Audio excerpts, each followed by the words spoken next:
বন্ধুরা, আজ আমি চলে এসেছি চুয়াডাঙ্গা জেলার আলমডাঙ্গা উপজেলার বিখ্যাত লাল ব্রিজ দেখতে।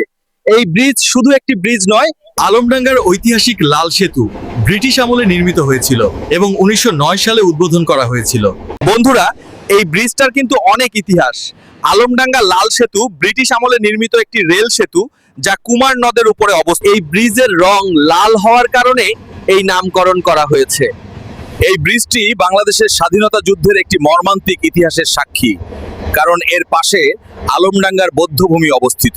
ব্রিজের পাশে একটি বৌদ্ধভূমি স্মৃতিস্তম্ভ ও কমপ্লেক্স নির্মাণ করা হয়েছে, যা তরুণ প্রজন্মের কাছে মুক্তিযুদ্ধের নির্যাতনের ইতিহাস তুলে ধরে। 1971 সালে বাংলাদেশের স্বাধীনতা যুদ্ধের সময় এই ব্রিজটি একটি বৌদ্ধভূমি হিসেবে ব্যবহৃত হয়। 1971 সালে মুক্তিযুদ্ধের সময় এখানে পাক হানাদার বাহিনী হত্যাকাণ্ড চালাতো। এটি বৌদ্ধভূমির নিকটে অবস্থিত। তো সবাই ভালো থাকবা, দেখা হবে অন্য কোনো ব্লগে।